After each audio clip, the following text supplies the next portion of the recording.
Yo, how is it going, Bears fans? Welcome back to another episode of the Bear Down Podcast, where we talk everything Chicago Bears every day of the week.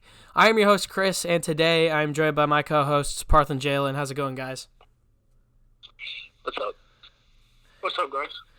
It is good to be back in the loop once again, doing our offseason coverage now for I think the third offseason. That was a quick couple years there, but we are back yet again, talking about some new offensive hires. We're going to be breaking down most all of them, but today we're breaking down specifically the hire of Bill Lazor at offensive coordinator. Before we get into anything specifically, because I have reasons I can justify and vouch for him and reasons I can't as well.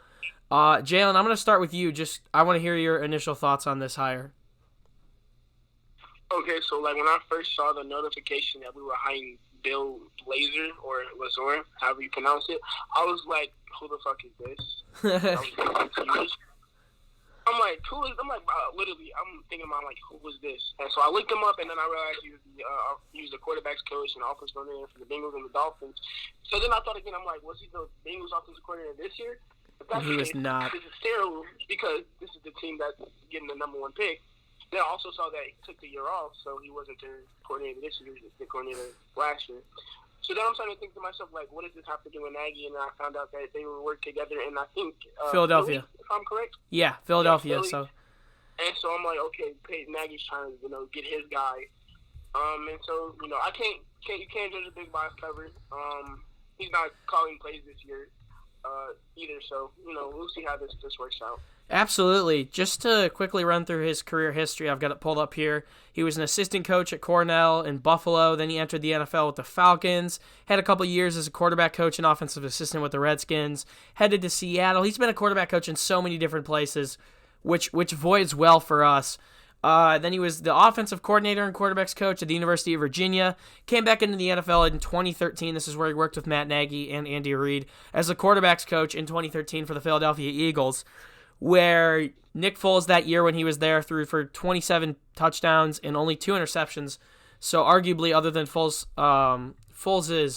Super Bowl winning season, definitely his best year. He then went to Miami in 2014 and 2015, where he was the offensive coordinator. Ryan Tannehill had his best season in 2014 under Bill Lazor. Obviously, other than this year, where he's about to get one of the biggest extensions of all time after having an incredible comeback year. He then went to Cincinnati for a couple of years, and here he is in 2020 as the Bears' offensive coordinator. Parth, I just went through everything that he's done. He's got the experience. Some people like it, some people don't. What are your thoughts on this hire? He hasn't worked with the best quarterbacks, you could say. I mean, he did work with Nick Foles, and Nick Foles had one of his best years, you could say, or his best year. He also worked with Ryan Tannehill, who we know who did not have the best weapons there in Miami. You can't really blame Tannehill for struggles or Lazor for, I guess, the struggles they had. But in Cincinnati, despite their records, and A.J. Green's on and off on the field, I remember they've always been a great team to score. They've always scored enough points to win games. I think it was their defense who let them down. So, yes, it's not Mike Kafka or Pat Shermer, but Lazor is not going to make this offense worse. This offense was already terrible this year. It can't get worse this year. Absolutely. I think I'm gonna give a similar sort of tip on this as Jaylen did. I think you got to give this guy a chance before anything. A lot of people aren't a fan of it. A lot of people also thought that he was just with the Bengals this offseason and didn't put much due diligence into it and look into it. If you look at the Bengals on paper, I mean, they're slated to have a good offense coming into every year. Dalton has had some injuries in the past. A.J. Green is never healthy. That man is never on the field. When he is on the field, he's one of the best wide receivers in the NFL. They've gone through a little bit of a running back carousel down there with Giovanni Bernard, formerly Jeremy Hill, now Joe Mixon. Tyler Eifert is never healthy. I think this is probably Lazor's best fit as far as weapons go if we can stay healthy on offense, and I'm excited to see what he can do. Let me read a comment here from Sports Illustrated's Albert Breer when this hiring happened. He believed that Lazor fits with the Bears' offensive plans. I'm going to read this quote by him right here. He said, "The marriage of Bill Lazor and the Bears will be interesting. Lazor's known for simplifying schemes for players, weaponizing tempo, and finding a way to get guys playing fast. With a quarterback in Mitch Trubisky who often seems to think too much on the field and get in his head, injecting that influence with Matt Nagy's offense could be a godsend. That sounds pretty good to me off paper. Lazor has an expertise at simplifying scheme, and I think that's something that Trubisky needs. Not only that, but also utilizing tempo in his favor. I think that is very intriguing. And then Nagy calling the plays. One thing I would like to say before we get more into this, do you guys both think it was... just give your thoughts on Helfrich getting fired. Do you think that was appropriate? Not really so. I do think Lazor will be better at his job than Helfrich, though, for sure. Whether you like Lazor or not, I think we can definitely call that an upgrade based off of his experience. Before we switch the topic, when I saw that Helfrich got fired, at first I was like, for what reason? He wasn't calling play calls at all. But then they said he was supposed to be part of the run game coordinating. The run game. Yeah. It's on okay. That this kind of makes sense because run game was terrible this year, whether it's on the offensive line or just because he wasn't scheming the right plays for us to run the ball. Because they were running like stupid stretch plays. Like David's not that type of running back; he's a power running back. So after I saw what he was supposed to be, yes, I feel like he should have been fired. Absolutely, Parth. What do you think about that? Firing. Helfrich deserved to get fired. I mean, the run game was terrible this year. The offensive line was terrible. Quarterback play was terrible. So, I mean, someone had to go. I mean, we had to make at least a change, and we all knew that Matt Nagy wouldn't get fired, especially after going 12-4 and leading us to the playoffs last year. And we knew we wouldn't give up on Mitch Trubisky this early, especially because we drafted him with the second pick. So, you got to find your scapegoat, which is like Mark Helfrich. And, I mean, you could blame a lot of struggles on him with the run game as well, and a lot of the screen passes that we've been running, I heard, came from Helfrich as well. I thought apparently he loved. He does. Yeah, he does scheme it, and it looked like a college offense. I mean, trying to stretch it towards the sidelines and stuff like that. You almost have to think that in some sense, the one excuse I'll probably give Trubisky from last year is that there may have been too many voices in his head. You got to think. There's a voice in his head with Nagy. There's a voice in his head with Mark Helfrich. Same with Dave Ragone, who's the passing game coordinator now. Just got named the passing game coordinator, now no longer the quarterback's coach. And then also even Chase Daniel might have been in his head a little bit.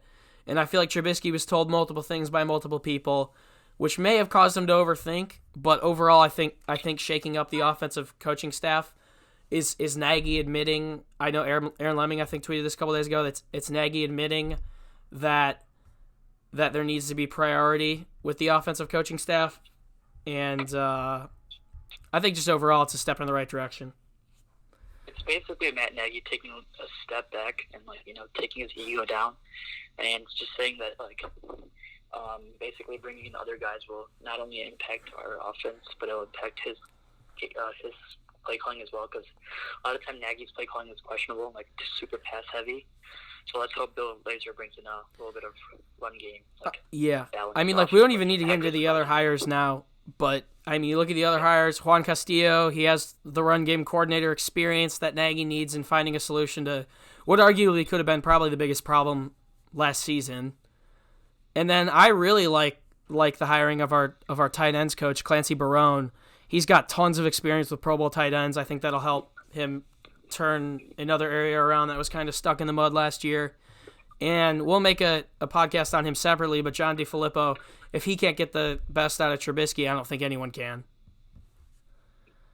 So I want to ask you guys... At this point, Chris, I totally agree. I'm probably the biggest Trubisky stan right now. Parth, he has a page for Trubisky, but right now I'm probably the biggest Trubisky stan absolutely. On the podcast right now. And I agree with you. If DeFilippo can't help Mitch out, then I hate to say it, but Mitch is just not the quarterback. He turned a 6th-round draft pick in Gardner Minshew to a reliable starter in his rookie season. Carson Wentz had an MVP season before he tore his ACL. So if he can't fix Mitch, then nobody can. We got to move on to 2021, which is probably the best year that we ever learned with. Yeah, absolutely. Justin Fields. So hopefully he does. But if he doesn't, then it's a business, and we just got to move on from Mitch. So talking about that, I mean, obviously we know we have Tyler Bray and Chase Daniel in the quarterbacks room right now, and I think we all know that no matter what, changes are coming in that quarterback room in 2020.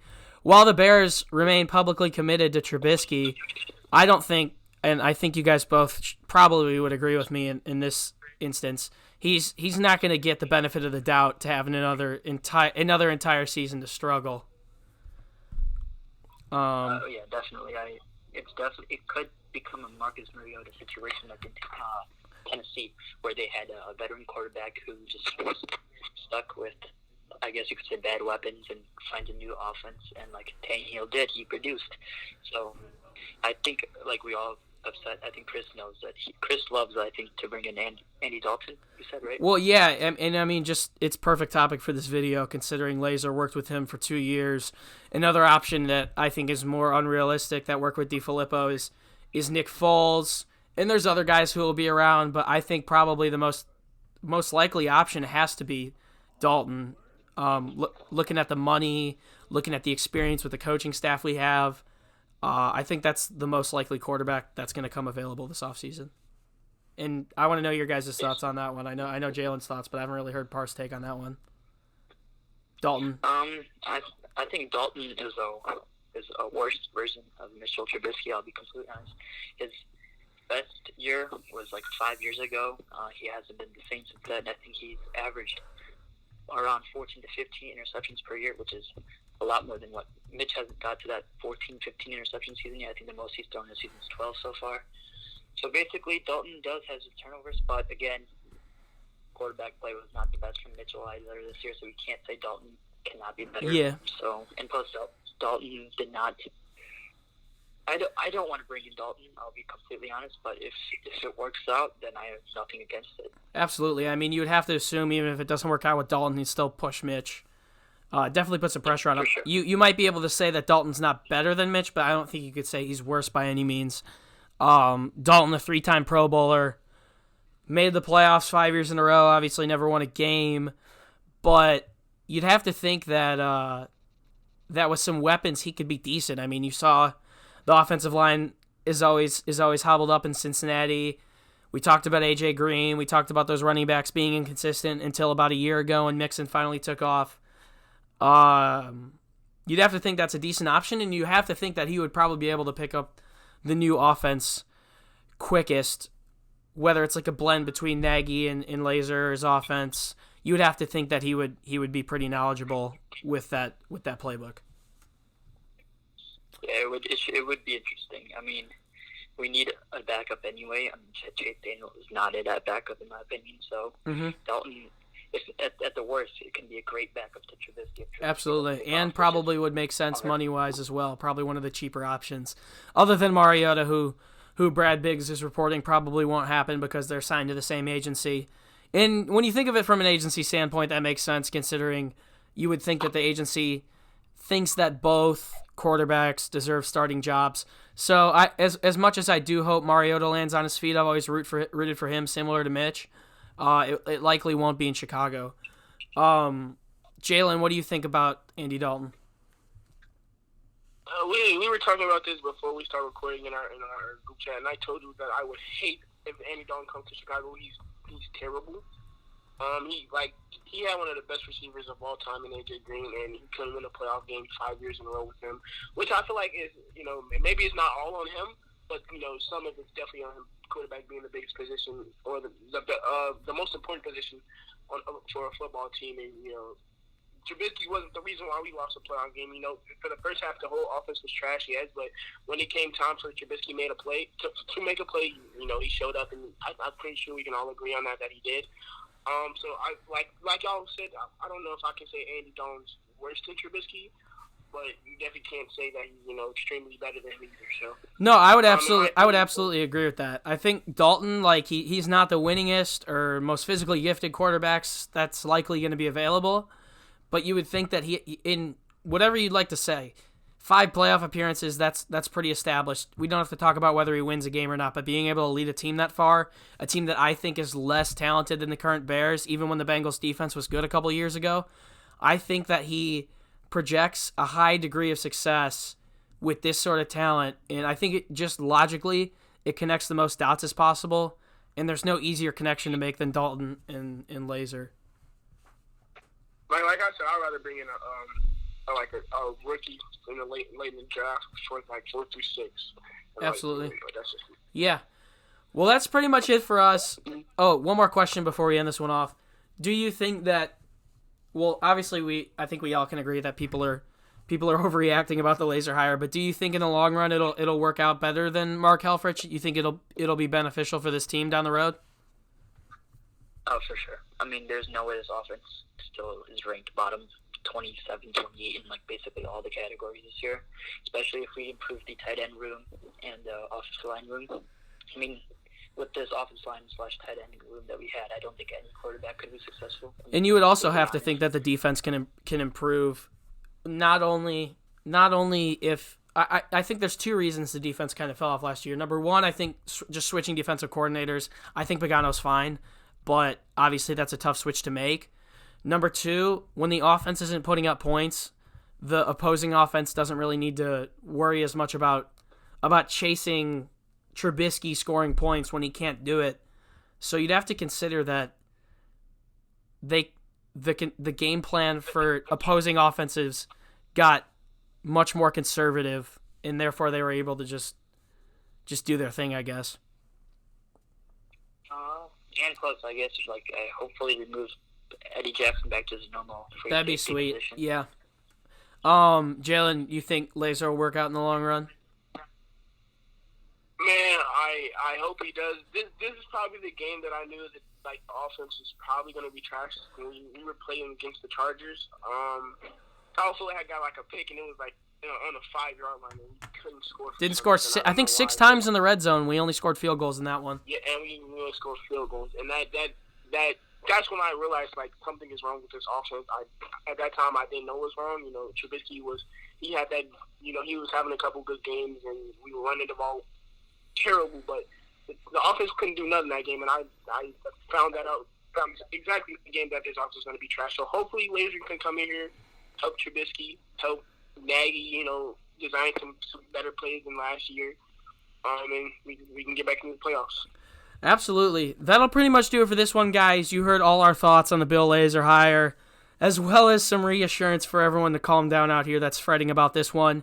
That'll basically do it, though. We're going to have another podcast coming out very soon about the hire of John DeFilippo. That's a very interesting one, considering he was almost hired as the head coach of the Bears 2 years ago. That's going to be a fun one to record for sure. I think everyone's pretty excited about that one. But that'll pretty much do it. You can find the links to all of our social media down in the description. If it means anything to you, Jaylen's posting again, so I guess there's reason to follow him at this point.